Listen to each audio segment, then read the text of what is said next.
Hi viewers, నమస్తే అండి.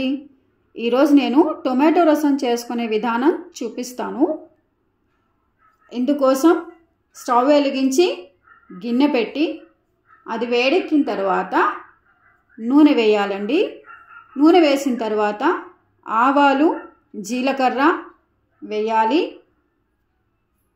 అవి వేగిన తర్వాత ముందుగా కడిగి తరిగి పెట్టుకున్న మెంతి కూర వేసుకోవాలి. అలాగే కరివేపాకు, పచ్చిమిరపకాయలు మరియు ఎండుమిరపకాయలు వేసి వేగనివ్వాలండి. ఇది టొమాటో రసం కాబట్టి ముందుగా టొమాటోలు కడిగి మిక్సీలో వేసి ప్యూరీ చేసి పక్కన పెట్టుకోవాలి. అదేవిధంగా ఇందులో వేయడానికి కరివేపాకు, కొత్తిమీర సమానంగా తీసుకొని అందులో కొన్ని వెల్లుల్లిపాయలు వేసి పేస్ట్ చేసి పక్కన పెట్టుకోవాలి. ఇప్పుడు ఇలా వేగినటువంటి పచ్చిమిరపకాయలు, ఎండుమిరపకాయలు దాంట్లో టొమాటో ప్యూరీ వేసి ఉల్లిపాయ ముక్కలు కూడా వేసి కొద్దిగా కలపాలి. అలాగే బెల్లం కూడా వేయాలి.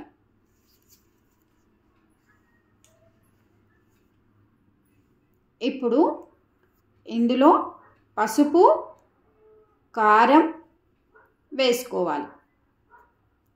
ఈ రసం కోసం ముందుగా కందిపప్పును ఉడకబెట్టుకోవాలండి. ఉడకబెట్టినప్పుడు వచ్చిన నీళ్లను ఈ టొమాటో రసం తయారు చేయడానికి ఉపయోగిస్తాము.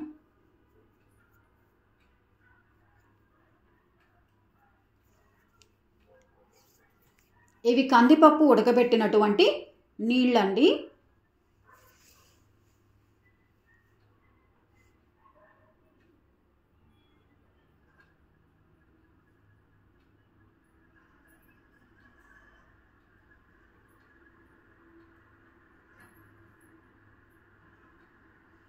ఈ నీళ్లను ఇందులో వేసి బాగా కలపాలి.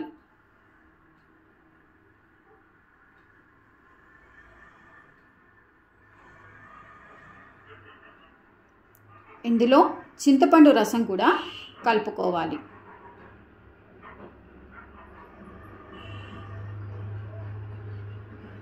అలాగే ముందుగా తయారు చేసి పెట్టుకున్నటువంటి కొత్తిమీర, కరివేపాకు, వెల్లుల్లి పేస్ట్ను కూడా వేసుకోవాలి.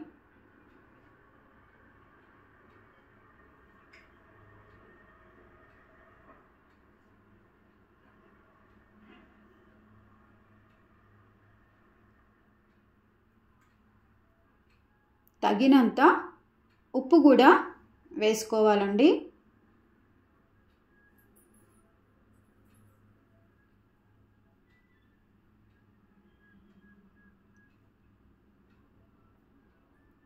ధనియాల పొడి వేసుకోవాలి.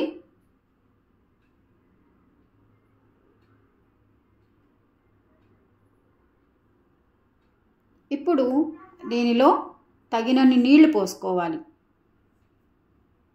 నీళ్లు వేసి బాగా మరిగించిన తర్వాత దీనికి పోపు పెట్టుకోవాలండి. దానికోసం స్టవ్ వెలిగించి బాణలి పెట్టి దాంట్లో నూనె వేసి ఆవాలు, జీలకర్ర వేయాలి. అవి కొంచెం వేగిన తర్వాత కచ్చా పచ్చగా మిక్సీలో దంచి పెట్టుకున్నటువంటి గ్రైండ్ చేసుకున్నటువంటి వెల్లుల్లిపాయలను కలపాలి.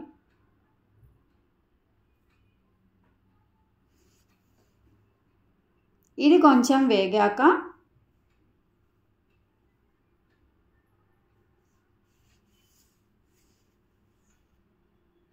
కరివేపాకు, ఎండుమిరపకాయలు,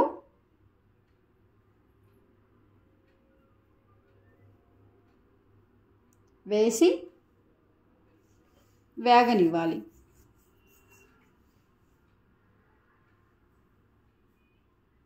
ఇలా వేగినటువంటి దాన్ని మరిగిన రసంలో వేసుకోవాలి. ఇక్కడ రసం ఎంత బాగా మరిగితే, ఎంత ఎక్కువసేపు మరిగితే అంత రుచి వస్తుందని చెప్పారండి.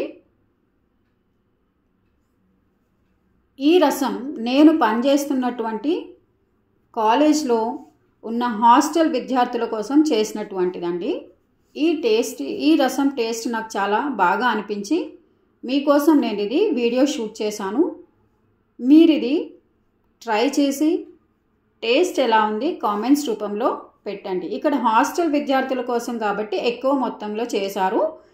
ఇదే ఇంగ్రీడియంట్స్తో మన ఇంట్లో మనకు కావాల్సినటువంటి క్వాంటిటీలో రసం చేసుకుని ట్రై చేయండి. Thank you for watching the video.